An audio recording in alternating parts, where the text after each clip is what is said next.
Bonjour tout le monde, c'est Luc Elementix et aujourd'hui je vais vous faire la review du magazine Miraculous numéro 3 que je vous avais promis. Je l'ai eu quand le numéro 4 est sorti. J'ai fouillé chez un marchand de journaux et par bonheur il y a ce magazine numéro 3 qui avait échappé à sa vigilance. Donc j'ai réussi à l'avoir alors que normalement il n'était plus en vente. Je continue de chercher le numéro 2, notamment dans les brocantes, même si je ne me fais pas trop d'illusions, mais j'essaie quand même, on sait jamais. Je vais vous faire la review de ce magazine Miraculous. Alors, tout d'abord, je vous montre le cadeau du magazine qui est un gloss à lèvres Miraculous. Je l'ai gardé dans son emballage, je préfère comme ça. Il a la forme d'une coccinelle avec un porte-clés. Normalement, quand on presse les antennes, ça ouvre les ailes. Et à l'intérieur, on a donc le gloss à lèvres qu'on peut utiliser pour se maquiller. Alors, le haut du magazine, ça change toujours pas. À gauche, on a le mot Miraculous avec un artwork de Ladybug. Nouveau, le logo Miraculous avec celui de Zag et Rose. Les aventures de Ladybug et Chat Noir, numéro 3.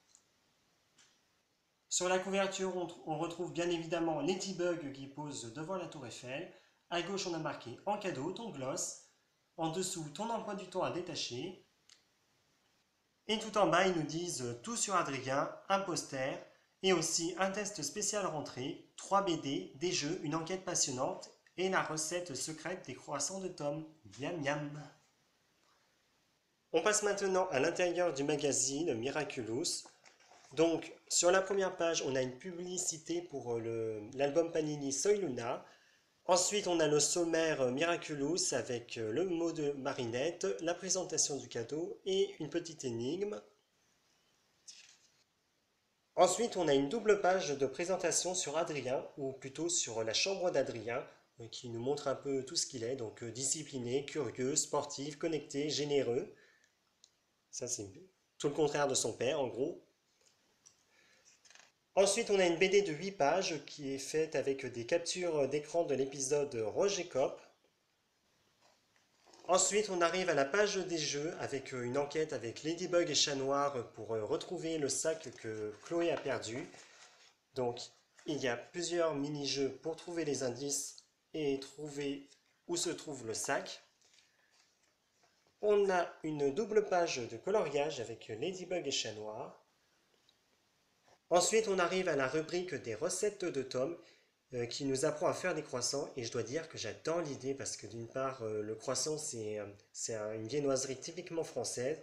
Et en même temps, qui n'aimerait pas avoir des croissants au petit déjeuner? Je crois qu'un de ces jours, je vais m'en faire et je vais tester la recette.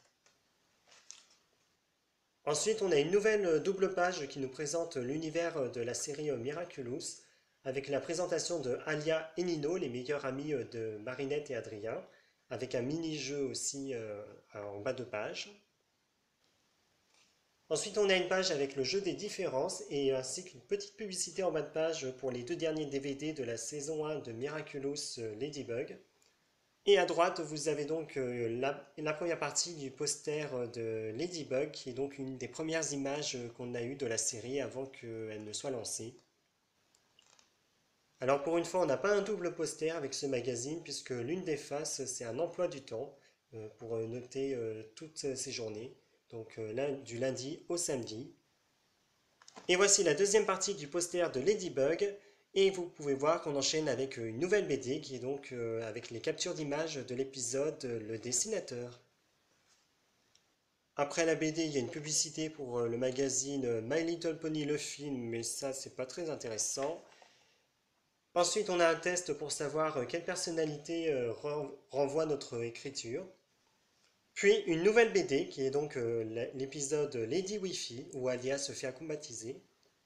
Et on arrive au courrier des lecteurs avec tous les dessins qu'ont fait les fans de Miraculous, avec la petite annonce pour le prochain numéro du magazine dont je vous ai déjà fait la review. Et on arrive à la fin du magazine avec forcément la page de solution des jeux. Et sur la page de droite, vous avez une publicité pour les romans de Miraculous chez la Bibliothèque Rose. Je vous ai scanné normalement la page et vous devez la retrouver normalement dans la description de la vidéo si je n'ai pas oublié. Et enfin, le dos du magazine, vous commencez à connaître, c'est toujours la même page de publicité qui présente tous les produits Miraculous. Voilà, c'est tout pour le magazine Miraculous numéro 3. J'espère que la review vous a plu. Si c'est le cas, n'hésitez pas à me le faire savoir en commentaire. Et moi, je vous dis à très bientôt pour une nouvelle vidéo. Au revoir!